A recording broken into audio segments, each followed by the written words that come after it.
We celebrate 35 years of the Tipperary Peace Convention, and of course acknowledge the 31st recipient of the Tipperary International Peace Award, the extraordinary Mary Robinson. Would you please be upstanding as we welcome the former President of Ireland, Mary Robinson.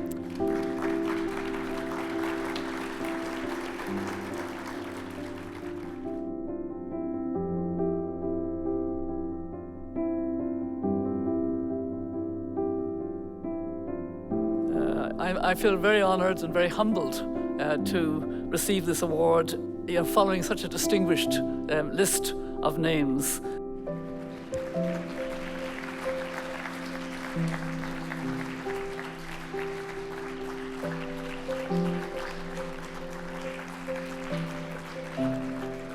There's something very special about the Tipperary International Peace Prize, the Tipperary International Peace Convention. And that's very evident from the way in which the day has unfolded so far, if I could put it that way, beginning with the genuine pleasure of that Guard of Honour. I mean, I have inspected many Guards of Honour now as President of Ireland. That was a special one because it was the veterans of UN peacekeeping. And I'm so proud of Ireland's role in peacekeeping. So that was a great honour.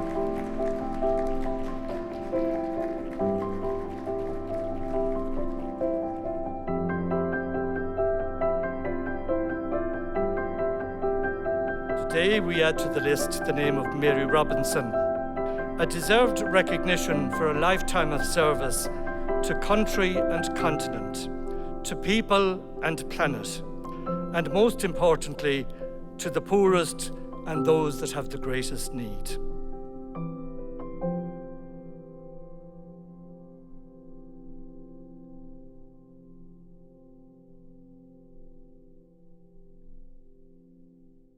Dear Gwit, and welcome to Be My Guest with me, Mary Honan, on Lir Media TV, supporting the Samaritans, Limerick and Tipperary. And my guest today, I cannot tell you how proud I am to have Martin Quinn as my guest on Be My Guest. Martin has many, many strings to his bow. Everyone, certainly in Tipperary, knows of Martin Quinn through his voluntary work. Not least, he's the Honorary Secretary of the Tipperary Peace Convention. But welcome, Martin. How are you? I'm well, Mary, and thank you for inviting me to be a guest on your program. I'm really thrilled to do so, and I have watched your progress with interest on your station, and I'd like to congratulate you all on the work that you're doing. Thank you so much, Martin. It's not easy. I mean, especially with what's happened now in the situation, just as we were about to get really started. We can't get equipment in or anything, and we're using just an ordinary light and any means that we can to actually get the shows out there so people can actually see what we're doing, but they seem to be going down well anyway. So Martin, tell me about yourself. How did you started off, you were in radio yourself? I was indeed. I suppose just to go back a little bit on my history, I'm a native of Bancha, and I was born in Bancha, and all my life, I suppose, some people say you can take the person out of the village, but you can't take the village out of the person. So that's probably the case with me, because I've always had a great love and a grow for Bancha, and I'm only living a few miles away in Tipperary town. But Bancha, where I first, I suppose, learned about community and about involvement through my late mum and dad and their involvement in community. I suppose something had to rub off on me, and it was indeed the whole community aspect. I was really, I suppose, enthralled by the way they both involved themselves in community life in different aspects of it. And it was something that really appealed to me when I was growing up. So I kind of tagged along with them to different events and different things that they were doing. So I suppose that's where my community life began, was in Bancha. Yeah, it's very admirable, as well as, I suppose, keeping you occupied and keeping the brain ticking over. It's really admirable, because there's a lot of people are just sitting around the house, and I suppose as human beings we complain about being bored and things like that. But I dare say there's not a moment that you actually feel bored, Martin. No, I think that my level of involvement in different organizations has kept that away, wouldn't allow me to be bored, because I'm so involved in different organizations, and I'm all the time working for the benefit of community groups and organizations, and over the years been involved in fundraising and different things to promote inclusiveness in community. And it's something that I brought with me from my young days, and I learned the whole meaning of community from Bancha, growing up in Bancha, where Canon Hayes, the great Canon Hayes, founder of Muintir, was parish priest, and where he rolled out so many initiatives that spearheaded community and rural development. He was an exceptional figure, was before my time actually, but was something that I knew about growing up because of the mark that he left on community with his founding of Muintir. How important, Martin, do you think that that it is to have a community spirit in rural Ireland in particular? I mean, I'm thinking, it seems to me that rural Ireland has been almost forgotten, and especially now, since we've really only by accident got a senior minister in Mayo, nothing around Limerick or Tipperary or Galway or Clare. It's almost like rural Ireland has been cast aside. How do you feel about that, Martin, as someone who's so involved in the community? Yes, well, I was very lucky, I suppose, to follow in the footsteps of Canon Hayes. I was national president of Muintir from 2008 to 2011. And I saw firsthand how important it was to help communities and to assist people to be more active in communities, and to encourage people. And community, I suppose, for me, is reaching out to others, is inclusiveness, is bringing people together in a sense of making the community a better place to live in. And I think Muintir has championed that all over the years. And particularly in the last, I suppose, decade, maybe in relation to community alert and the text alert system, you know. And I think that has been hugely important. But I do agree that government has forgotten about rural Ireland.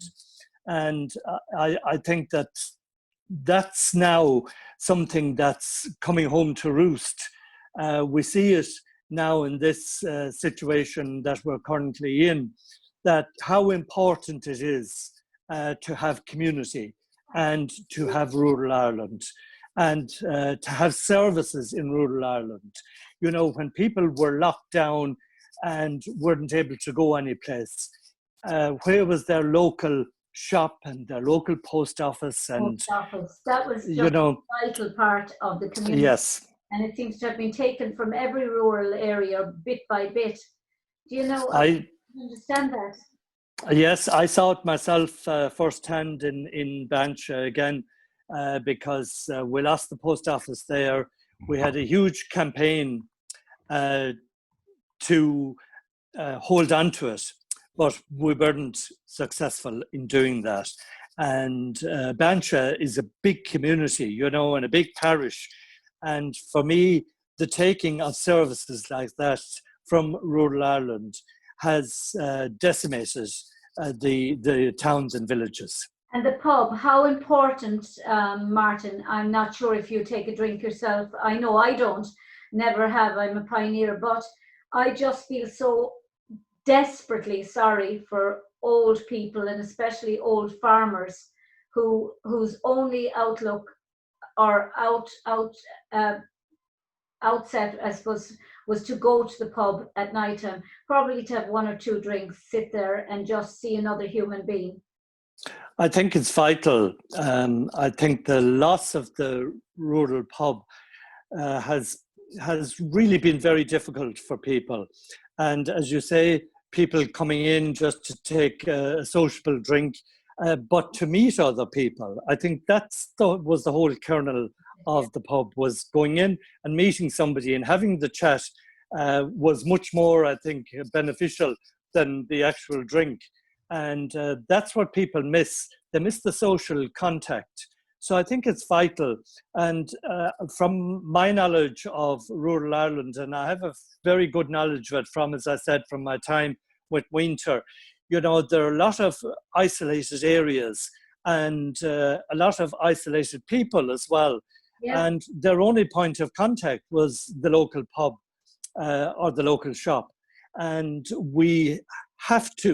I think we have to try and facilitate those people that have really suffered during this lockdown. Yeah.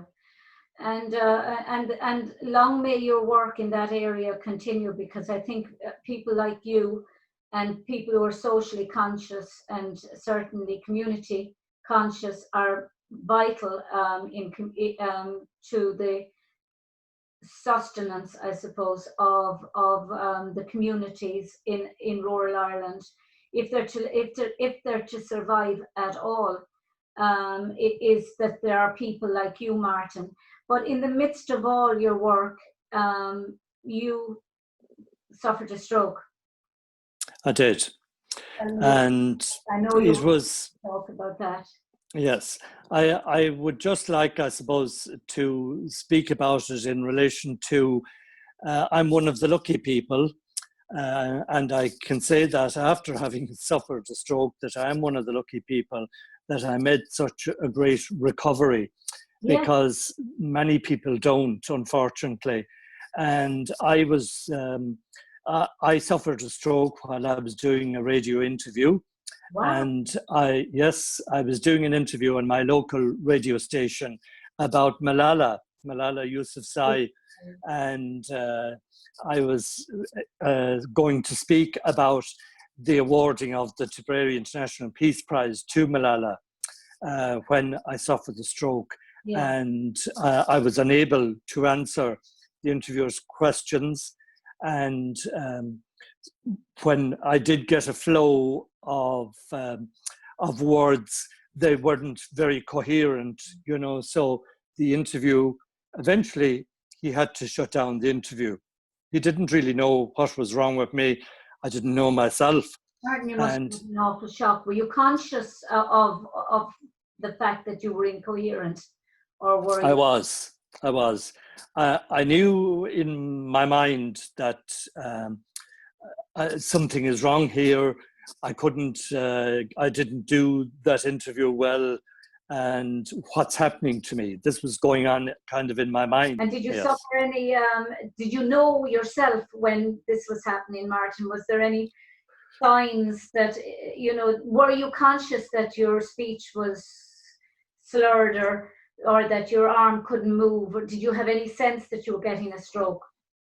I had no sense whatsoever that I was getting a stroke, and I mentioned Malala there, and I see her picture over your shoulder. I'll be showing them larger. Yes. Malala's. With young girl. With myself, yeah. Malala Yousafzai, yes, the Pakistani teenager who was shot in the head.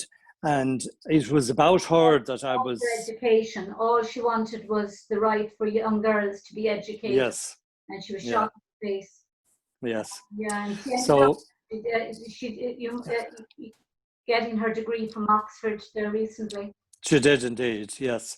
And all I was thinking about in my mind when I had got the stroke was, my goodness, I didn't do justice to Malala, and I wanted to talk about Malala particularly, and I couldn't get the words out. This was all going through my mind. And so it was actually, I neglected myself, I suppose, that day. And it was the following day before I sought help and before I got to hospital and everything. So really, you left it go? It was, yeah, I did. Because I had no idea really what was happening to me. And we're so lucky. I left it too long. And, one of the things that you mentioned there was about the different symptoms.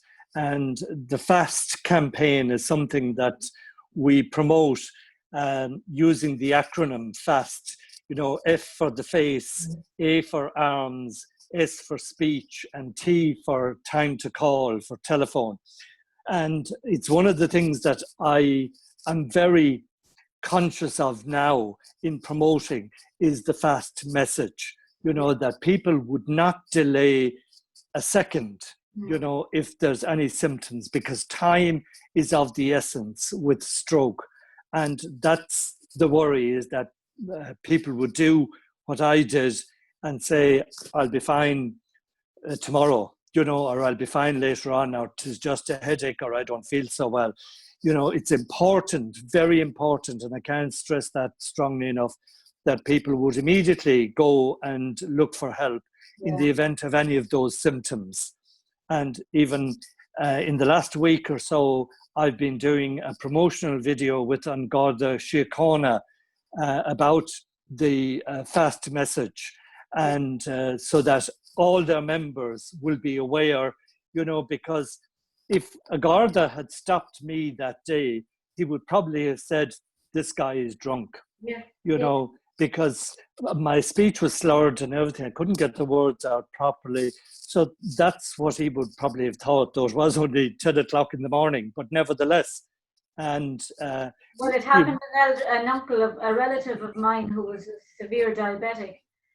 Pioneer all his life, and he went into a coma in town, and people thought he was drunk. And then until somebody said, I know that man, he's never drank in his life, he's a diabetic. And people make these assumptions, and it's true, you have, but the fast is of paramount importance. Yes, because and people might say, what's so important about it? Well, it's important because time is of the essence, because with a stroke, you're killing brain cells by the second, or by the millisecond. And it's very important that people will get to hospital, because, of course, there are various procedures now.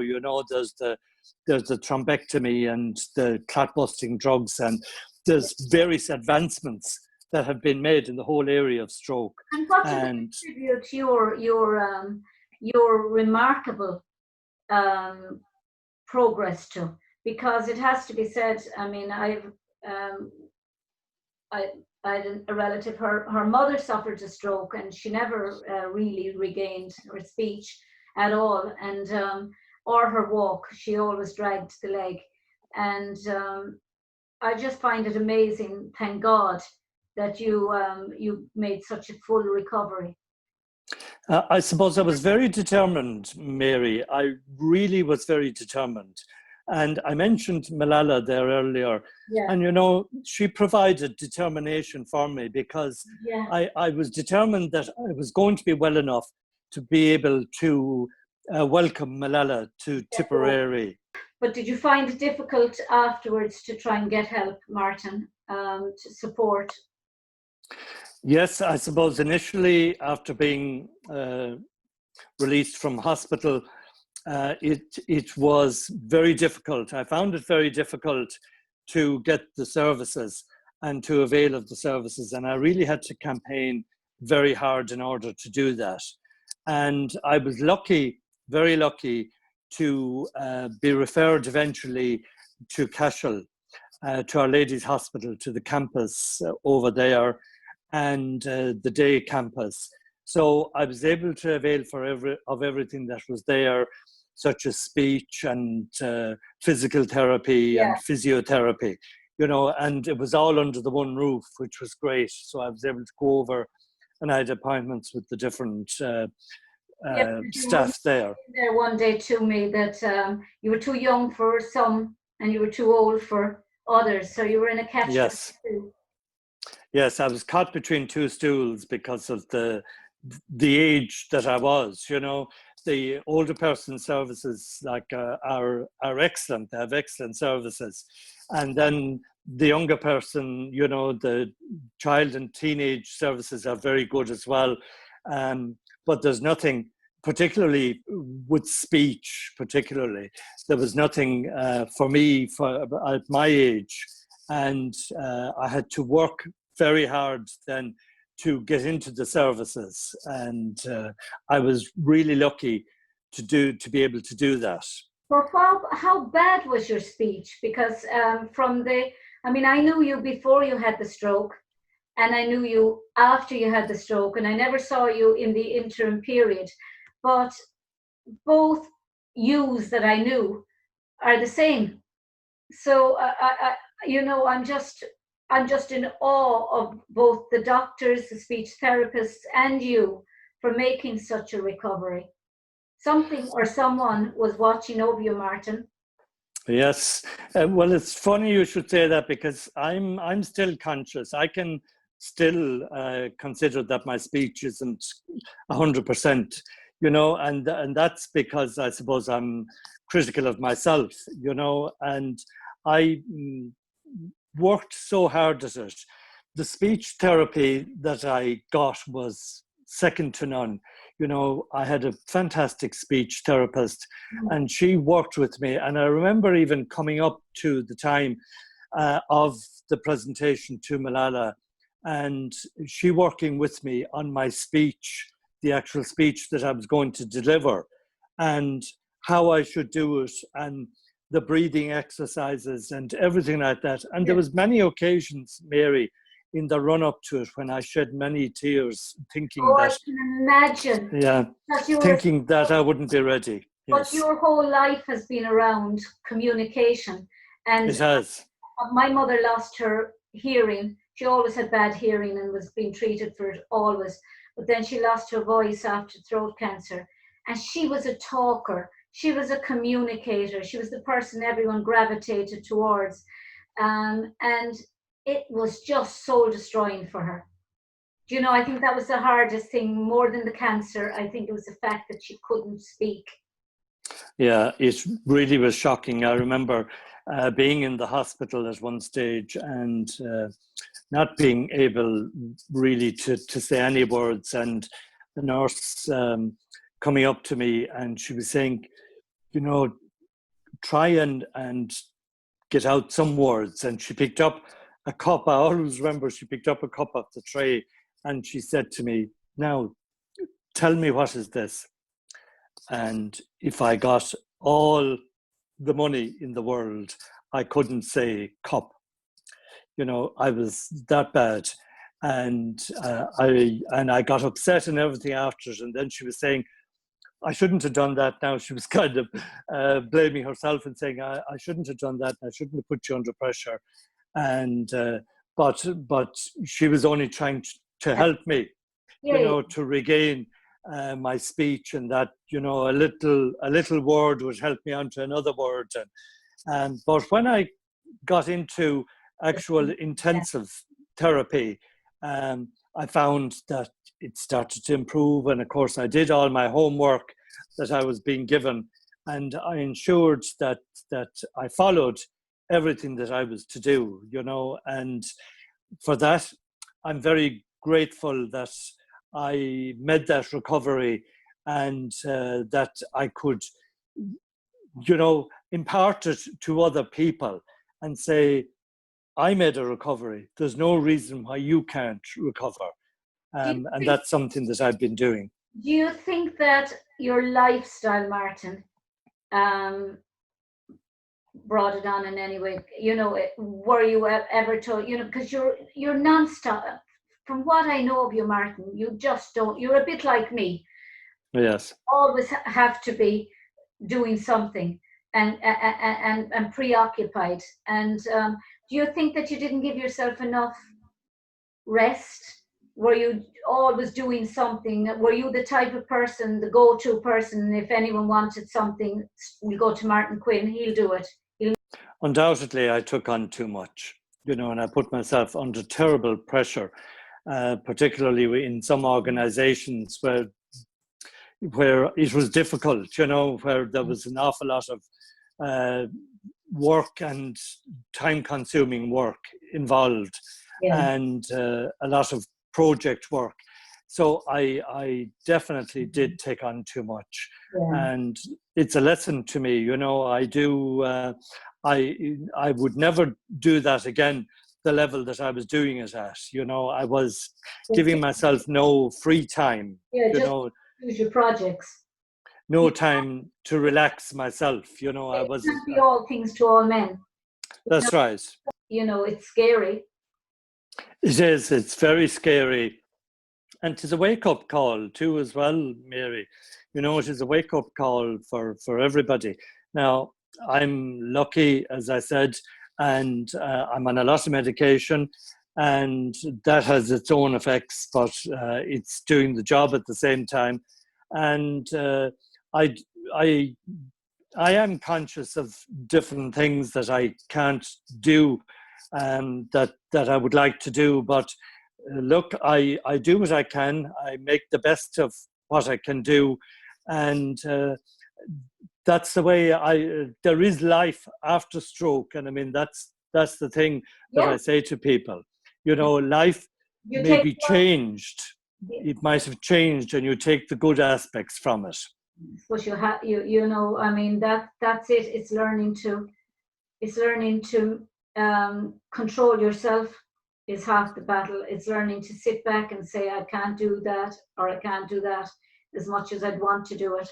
I'm just going to choose the areas that I can actually work in, and I'm going to try and manage myself as much as manage the medication or manage my health. And one of the things that I think about quite often, is the amount of things I was taking on. I couldn't say no, as you said to me there. If there was something to be done, if there was a festival, if there was some event, I would get involved. Whereas now I'm involved in the things that I want to be involved in, and that I get great pleasure out of. And that's the important thing, I think. One of those is the Tipperary piece. Yes. Yeah. The Tipperary Peace Award and everything that goes with it, the Song of Peace and the Peace Forum, the different events of Tipperary Peace Convention, that has given me such great pleasure to be involved in an organization that promotes peace and that recognizes people on a national and international basis. And I think to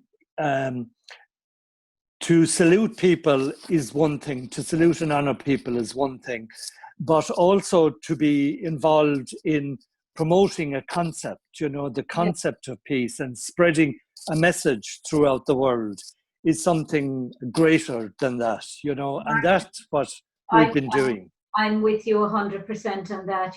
My involvement for many, many years in trying to break down race and ethnic barriers and that through my research. And I just think, and I'm sure you agree with me, it's never more important today than it's ever been. We're probably at an impasse at the moment when it comes to race issues and fear of xenophobia and anti-Semitism, and it's just on the rise, and it's scary. And people like your organization, I'm very proud of your organization because my grandfather was a Tipperary man. And I kind of feel, you know, I have a kind of a, I suppose, a liking for Tipperary always because it's, it's in my blood. And I think what you're doing is an amazing project that's, brought something like, I know the idea of it was that Tipperary was famous for the World War One song, A Long Way to Tipperary. You wanted to bring it into a more, into a contemporary light by actually changing it from a war song to the city or the town to be known as a town of peace that promotes peace. And it's a wonderful concept. It is something came about. Yeah, it is something that I'm very proud of, really. As you've just explained there, it was because of the song, It's a Long Way to Tipperary, and all the connotations with that, it being sung by the troops as they went to battle in the war, the First World War particularly, and it being adapted, by troops all over the world, as their marching song, if you like. And then everybody knowing about Tipperary. So it was important, I think, to focus, to look at another focus for Tipperary. So when the Peace Convention was inaugurated back in the early 80s in 1983, a group of people, I wasn't involved at that time, a group of people came together with a concept to promote peace, to get Tipperary associated with peace, and not to forget about the history of Tipperary, but to create a new history as well, alongside the old history of Tipperary, that we could create a new history. The Phoenix rises. Yes. And I think it was wonderful what they did, the initial members of Tipperary Peace Convention. And the likes of Joe Quinn and Noel McInerney and Tim Ryan and Jarlath Daly and people like that, Maureen Walsh as well was involved. And there were a small group, and yet they achieved something that was major for the town and saw Tipperary, put Tipperary firmly on the map and associated with peace. And that was a major achievement for them. And over the years, we have managed to attract, as you know, the recipients of the Peace Award to Tipperary and to come to Tipperary and accept the award, because it's fine to give an award, but you have to show people why you're giving the award and for what reason you're giving the award and the whole ethos behind it and the significance of Tipperary and in the context of war and peace. And that's why it's important, I think. And Malala, that I mentioned there earlier, when herself and her dad came to Tipperary for the presentation of the Peace Award, we discussed with them, myself and my colleague John Shanahan travelled with them from Shannon, and we were discussing with them, and I just said to them, what made you decide to accept the Tipperary International Peace Award? Because really it was the first award that Malala received after she got well, after being shot. It was the first award. It was prior to the Nobel Award, and it was prior to the Amnesty Award, the Amnesty of Conscience Award. So the Tipperary Award was the first award. And I said to them, what made you decide on Tipperary? And her dad said, what we really loved, he said, about the Tipperary Award was that it was an award from the people, from the ordinary people of Tipperary. He said that there was no political influence, or that it wasn't an award by the Prime Minister, or it wasn't an award, it was an award by the ordinary people of Tipperary. Who, by I suppose, extension of World War One, were so associated with World War One. And my great-great-grandfather died during World War One on the Leinster ship when it was torpedoed. My parents are buried with him in Mount St. Lawrence. Now, we don't think his body is there at all because we don't think he was ever found. The ship was torpedoed, but the British Army just always marked the graves. They put a grave there, really. I just think as a symbol, really. But so I know the importance of an award like wherein how Tipperary was so synonymous with World War One. Do you know? Yes, and for now, for the award now to be from the people from Tipperary Peace Convention, representing the people of Tipperary and Ireland, really, that we're just ordinary people representing everybody else, if you like. People just trying to do good. Yes, and it was like the late John Hume, and it's appropriate, I suppose, that we would talk about John because I'd met him on a couple of different occasions and had many telephone conversations with him. And he spoke at the Peace Award presentation in Tipperary to George Mitchell. He came and spoke at that. And my point, I suppose, really that I'm trying to make is that John Hume was an ordinary man that achieved the extraordinary, and he was just an ordinary, simple ordinary man who achieved the extraordinary. And I suppose that's what in Tipperary is, that we're just ordinary people doing something that's a little bit extraordinary, I suppose, in that we're recognizing those who promote peace right across the world, and for different reasons, whether they're leaders or whether they're people working at the coalface or whether they're people brokering peace accords. We're recognizing people for their service to peace. And how is the process decided upon the final recipients? And I know that you've had Malala and you've had John Kerry and you've had people like Mary, our former presidents, Mary McAleese and Mary Robinson. I was at the Mary Robinson award ceremony, and it was just beautiful, simply beautiful. How do you come up with the final decision on a recipient? Well, normally we would first of all advertise the fact that we were seeking nominations, and we would accept nominations from members of the public or from peace-related organizations, and we would then it would be for the previous year. So the award always is for the previous year.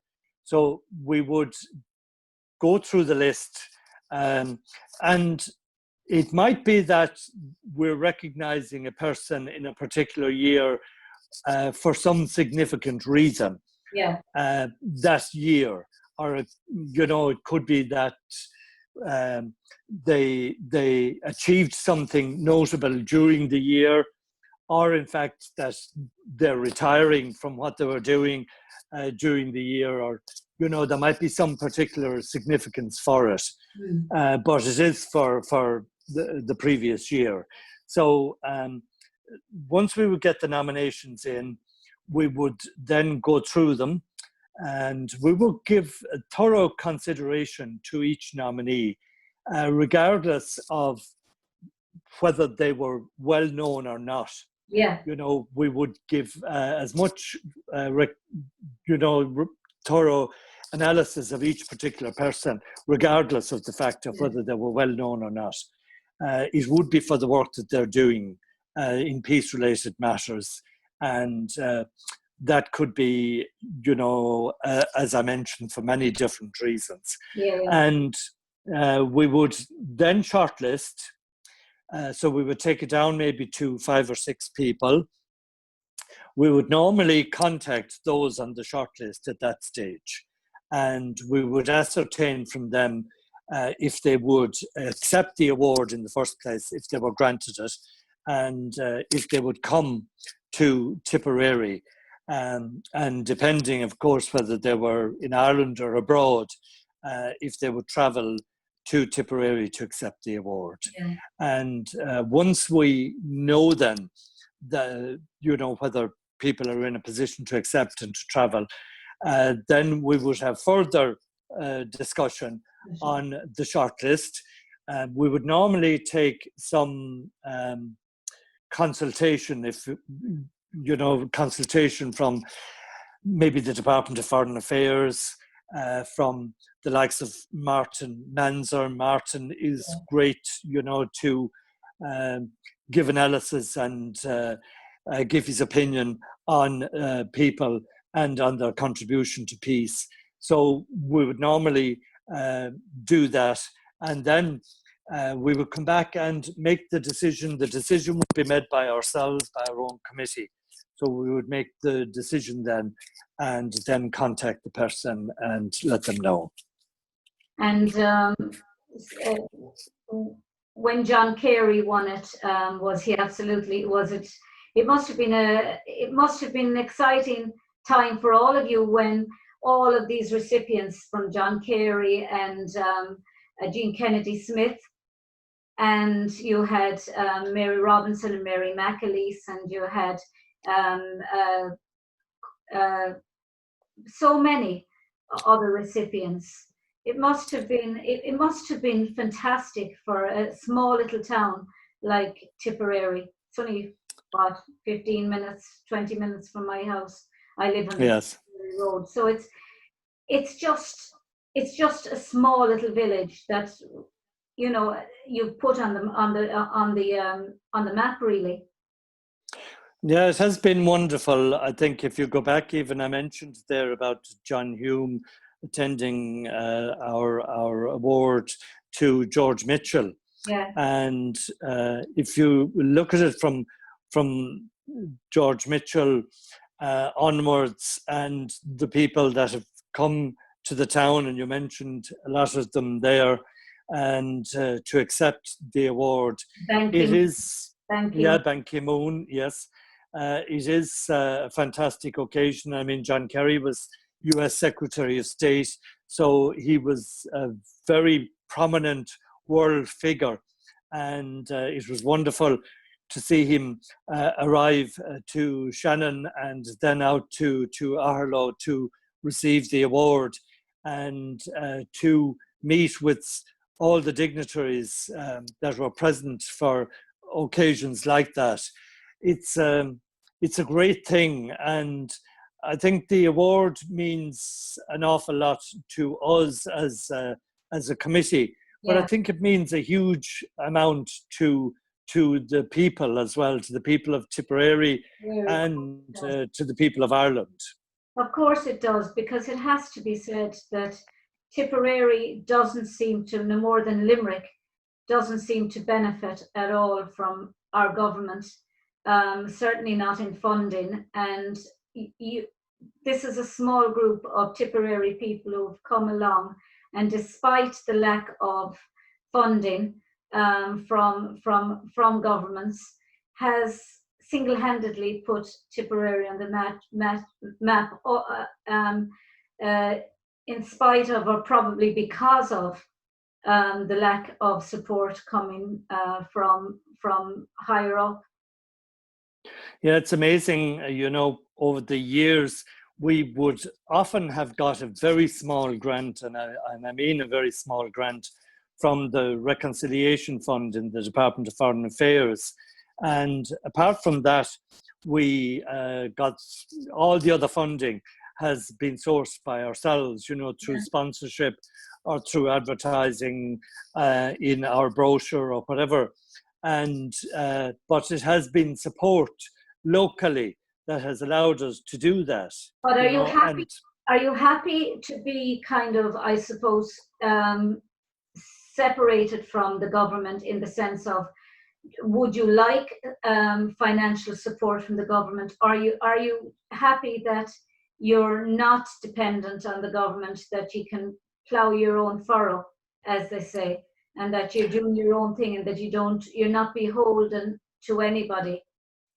I think that, we have various ideas in relation, to Tipperary and the promotion of the whole story of Tipperary and the story of the Peace Award and the recipients. And we had an idea for a peace garden and everything. And I think that would be lovely. Yeah, I think it would be important to get support from the government for initiatives like that.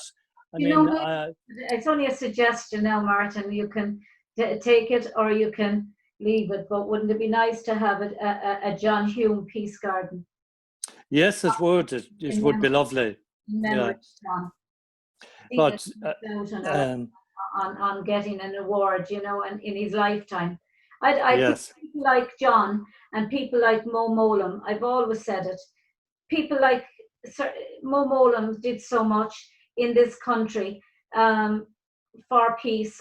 She was one of the people who she took such steps to go into Lankesh when no other British politician would ever have even tried to go in and sit down and talk to prisoners and find out from their own mouths, what is what can we do? How can we make it better? That was a huge step for a British politician to make, and John Hume as well, and it would be wonderful to see people like that awarded in for what they did. I think there should be a statue in this country to Mo Mowlam, personally. But and I've been saying since we met at the Global Peace Foundation event in Belfast. How important do you think organisations like the Global Peace Foundation are? Yes, I think it's very important, that as ordinary people, that we get involved in different aspects of promoting peace.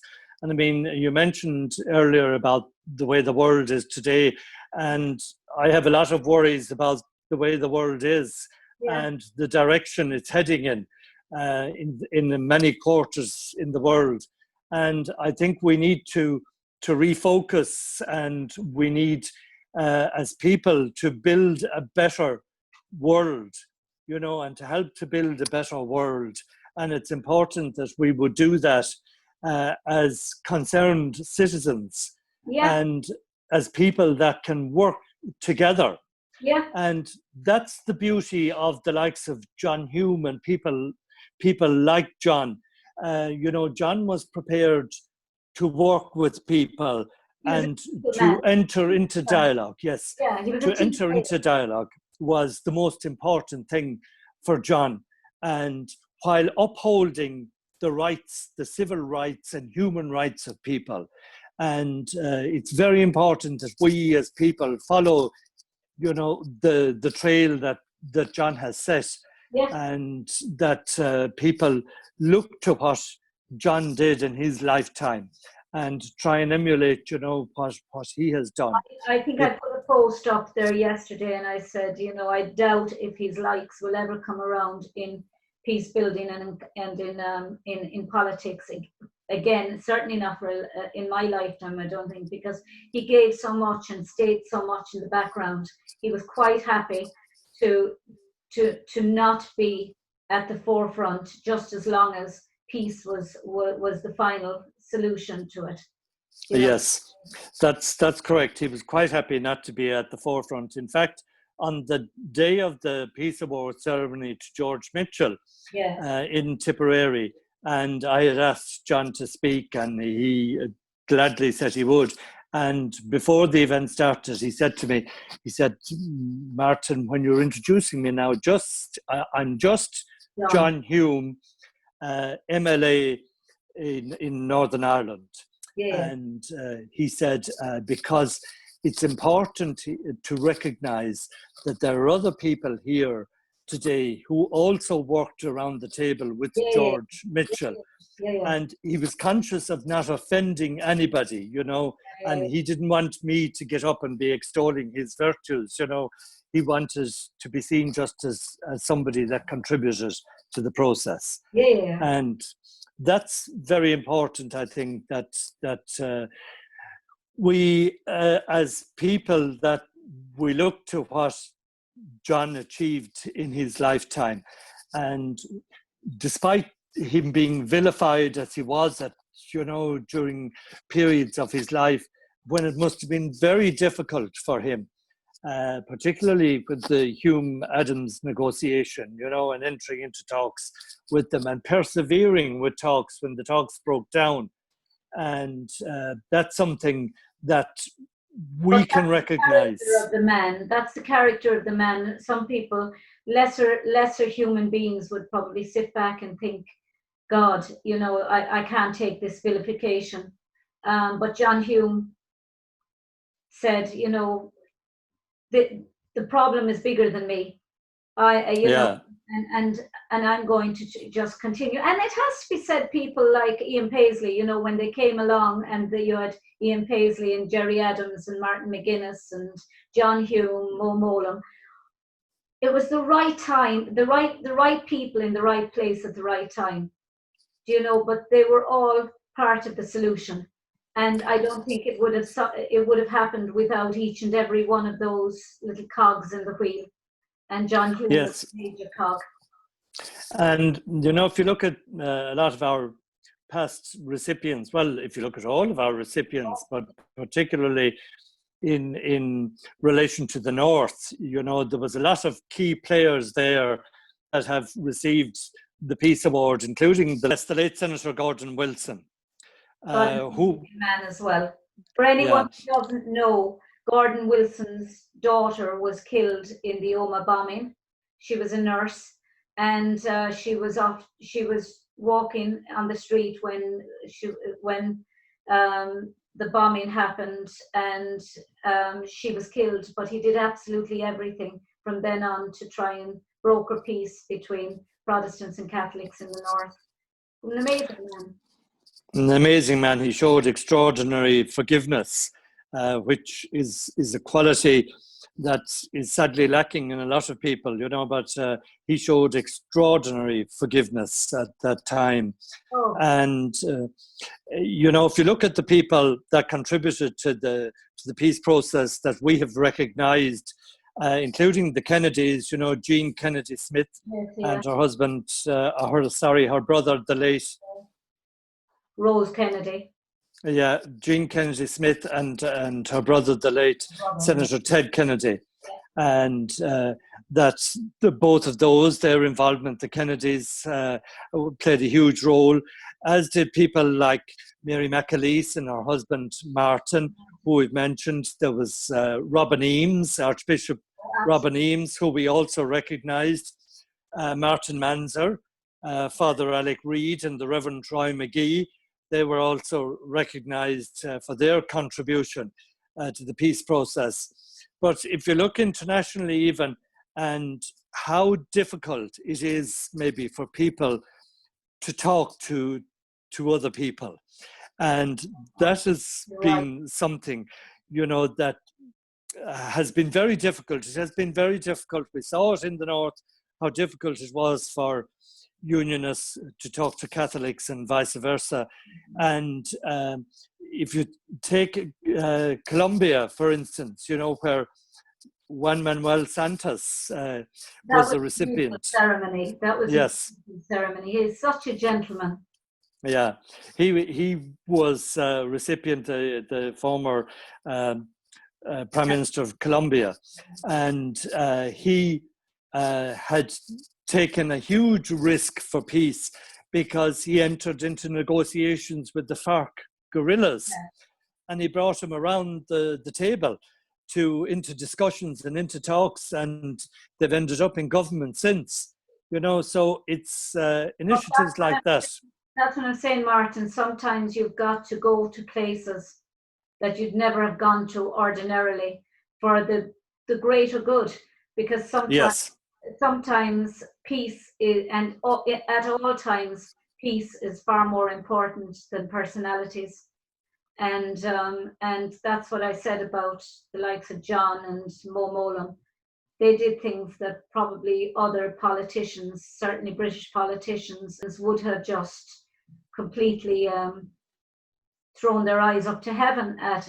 But they took the chance. They were brave enough. They were the right people in the right place at the right time. Yes, indeed. It's amazing the way, ordinary people can make an extraordinary difference, and you don't have to be a king or a leader to do that. You can be an ordinary person to contribute to a process where we bring peace. And from a humanitarian level as well, the Peace Award has recognized people who have worked at a humanitarian level in various crises around the world. And I think that's a very important aspect of peace, because what is peace? That's part of peace as well, working at a humanitarian level for people. Yeah. And Martin, how, I suppose, you're a man who's used to being out and about, pressing the flesh, so to speak, talking to people, negotiating with people. How has COVID-19 sat with you? Because obviously, for a while now, and especially with the underlying conditions, you probably would have been watching yourself a little bit more than you normally would have. How has it affected you and prevented you from doing what because you're not a man that sits down? Yeah, I found it very difficult, particularly in lockdown initially, because of the fact that I'm a real social animal, and it was social contact is a huge part of my life, and not having that I found to be very difficult. Now, and particularly, as you say, with underlying health conditions, I had to be very careful as well. But I was lucky that my daughter's in the house with me, so she has been there all the time. And that has been a great source of strength and help to me during that time. Particularly, I have been conscious of the fact that so many of the older people in our communities were isolated from family, friends, from children and from grandchildren, and it has been a hugely difficult time for people. And I think that now that there's been a relaxation, it's important, I suppose, that we still watch it, that we still watch things that are happening, that we adhere to the regulations.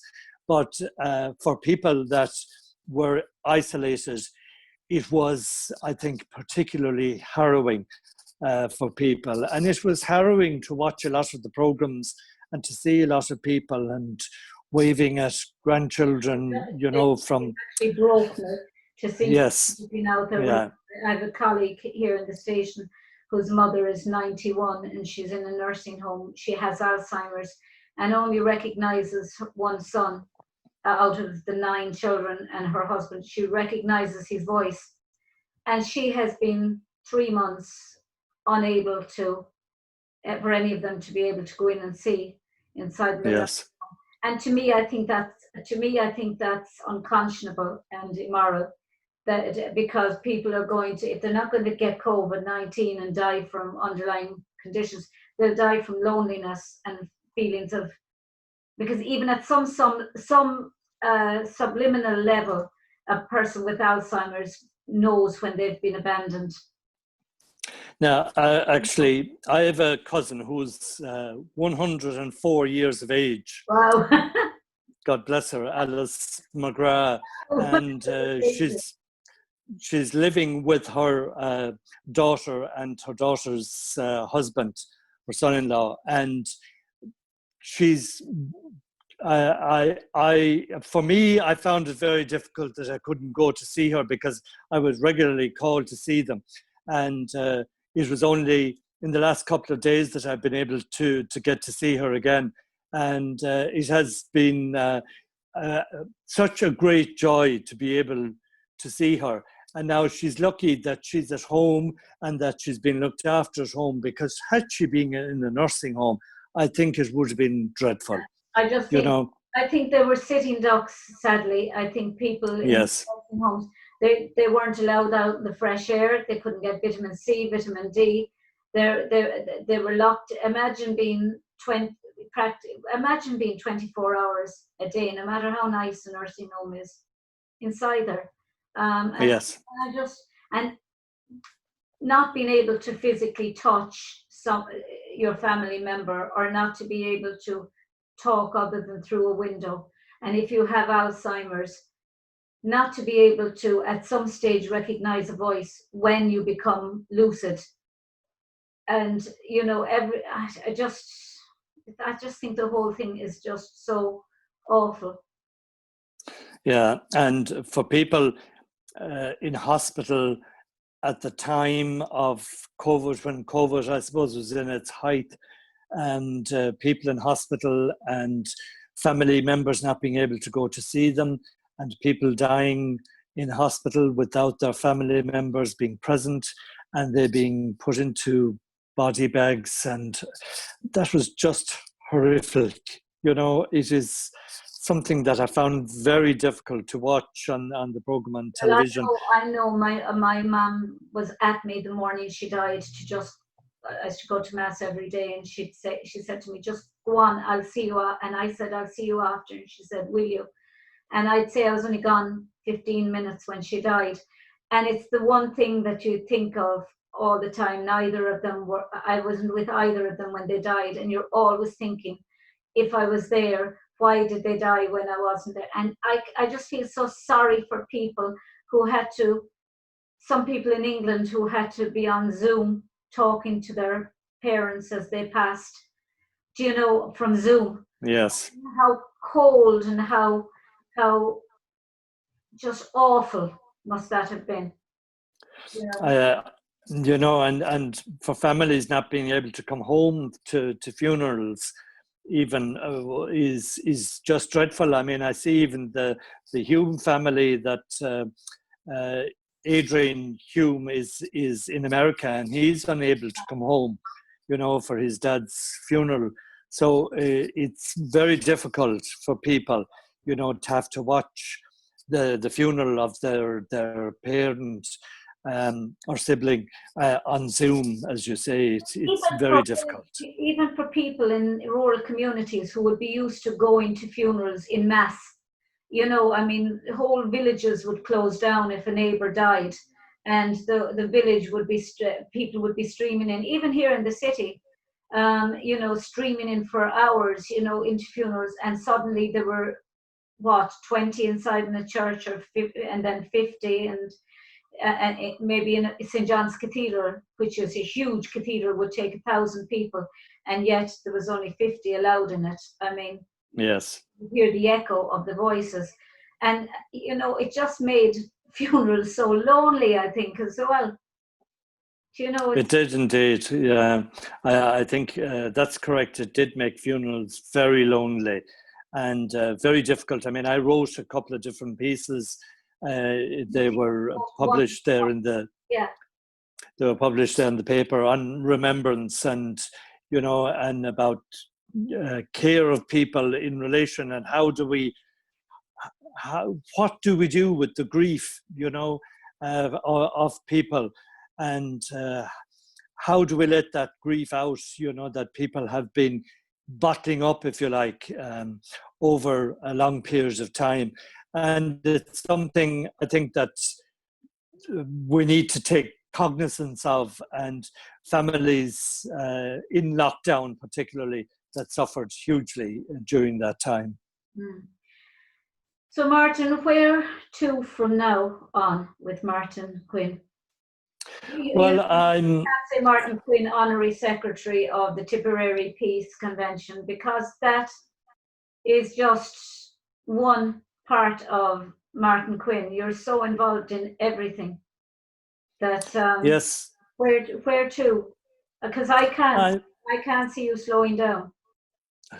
No, but I'm managing different things. I'm involved with a number of different organisations.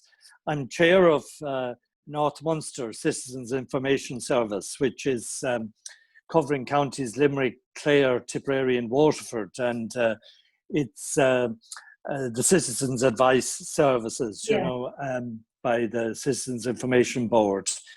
And I'm really enjoying that, actually. And I'm also involved with the Tipperary Local Community Development Committee that oversees all the leader funding, you know, the funding from different organisations and groups and businesses, and with Tipperary Transport as well, the local link service through Tipperary, which is a very important service, and particularly in lockdown, it has been a key service to people to get from A to B in their local parishes and rural areas. And I do a bit of work then with some of the mental health organisations as well. And you're involved with stroke. I am with the National Association there.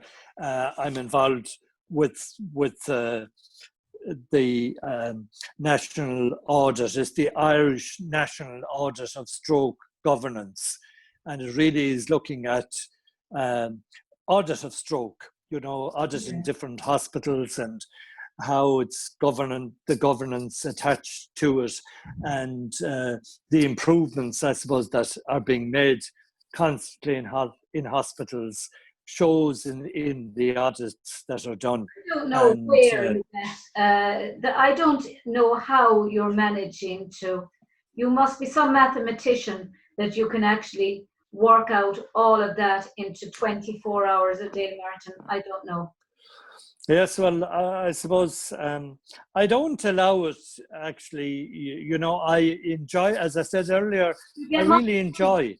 You get much sleep? I do. I sleep very well, thank God. I do, and I sleep well because medication anyway would knock you out whether you liked it or not. So, but and I do a lot of work on computer. You'll have to get involved with us in some way and get back into the broadcasting. Yes, indeed, because I was the broadcaster for many years with the local radio station, with Tipperary Midwest Community Radio. And now I do a good bit with, I do contribute to Tip FM. Fran Curry on Tip FM gets me on from time to time to do various contributions on political and other matters of interest. And I really enjoy that, you know, I enjoy that. Colleague just walked in and his ears twigged when you mentioned politics and and subjects like that, because we will be on to you. I would have done, we'll say, with the elections, I would have done analysis there with Tip FM in relation to the local and the local elections and the elections of TDs, and it's something that I would have a great interest in, you know, so I would follow that very keenly. Yeah, well, we'll be on to you.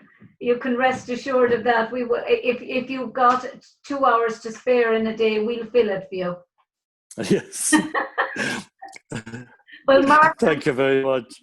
Absolute joy, truly. I've been waiting for this interview for ages, and and with excitement. Yeah, it's been a pleasure. It's been truly a pleasure having you on. Well, it's been lovely to talk to you, Mary, and to see you, and and to wish you well and wish you well in the station and what you're doing.